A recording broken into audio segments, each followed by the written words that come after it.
নমস্কার বন্ধুরা, ঝর্ণা কিচেন সবাইকে স্বাগত। আশা করি সবাই ভালো আছেন। আজকে আরেকটি রেসিপি নিয়ে আসছে। আজকে তৈরি করব হেঞ্চি শাক দিয়ে শিং মাছ আলুর ঝোল। আমরা যে হেঞ্চি শাকটা বড় বড় সেই ডাটা সহ পাতা দিয়ে মাত্র একটি আলু দিয়ে শিং মাছের ঝোল রান্না করব। প্রথমে আমরা শিং মাছগুলো টুকরো করে নিব এবং হেঞ্চি শাকগুলো কেটে নিব।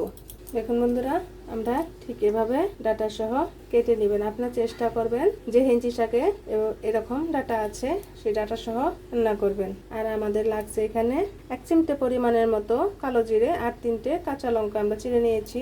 বড় সাইজের এখানে একটি পেঁয়াজ কুচি করে নিয়েছি। আর আলু আমরা ঠিক এভাবে চিকন চিকন করে কেটে নিয়েছি। প্রথমে আমরা শিং মাছগুলো হলুদের গুঁড়ো, লঙ্কার গুঁড়ো এবং লবণ দিয়ে ভালোভাবে মাখিয়ে নিতে হবে।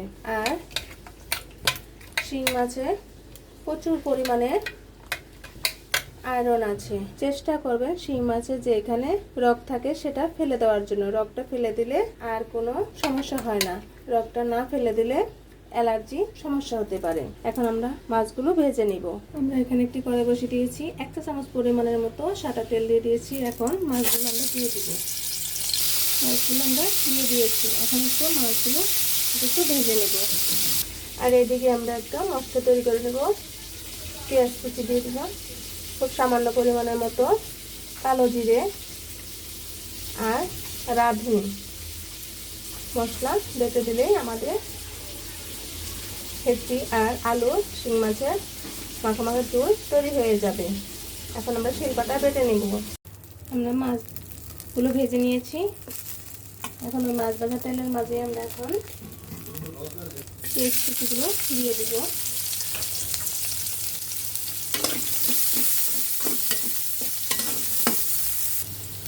পেঁয়াজগুলো হালকা নরম হয়েছে। এখন আমরা 1 চিমটে পরিমাণের মতো কালো জিরে আর কাঁচা লঙ্কা চিড়াগুলো দিয়ে দিব। ভাজা ভাজা করে নেব। আলু কুচিগুলো আগে দিয়ে দিব।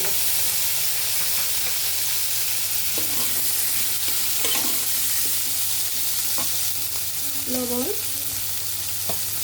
প্রয়োজন মতো, লঙ্কার গুঁড়ো, হলুদ গুঁড়ো এবং ধনিয়া গুঁড়ো আধা চা চামচ পরিমাণ মতো দিয়ে দেব। এখন ভালোভাবে একটু কষিয়ে নিতে হবে। তো জল দিয়ে দিতে হবে যাতে মশলাটা পুড়ে না যায়। একটু ভালোভাবে ভাজা ভাজা করে নিতে হবে। প্লিজ বন্ধুরা, এখনও যারা সাবস্ক্রাইব করেনি তারা একটি সাবস্ক্রাইব করে দেবেন এবং একটি লাইক করে দেবেন। আপনার পাশে থাকবেন। নতুন নতুন রেসিপি নিয়ে আপনাদের সামনে হাজির হব। আর এভাবে যদি একবার হেঞ্চি শাক আপনারা আরেকবার খান শিং মাছ দিয়ে আলু দিয়ে, এতটাই টেস্ট হয়, এক থালা ভাত অনায়াসেই খাওয়া হয়ে যাবে। তো এগুলো কষানো হয়ে গিয়েছে। এখন আমরা কেটে রাখা ডাটা সহ হেঞ্চি শাকগুলো এর মধ্যে দিয়ে দিব।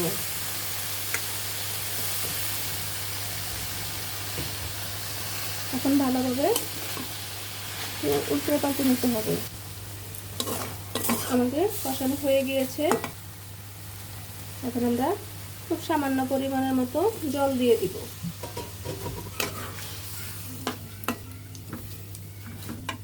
এখন আমরা ঢেকে দিব।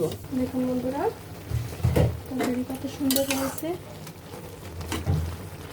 এখন বেটে রাখা মশলার মাঝে দিয়ে দিব। এখন ভেজে রাখা মাছগুলো আমরা এর মাঝে দিয়ে দেব।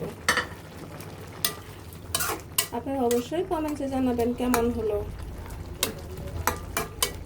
দেখুন বন্ধুরা, তরকারি হয়ে গিয়েছে। আপনারা অবশ্যই লবণটা চেক করে দেখবেন।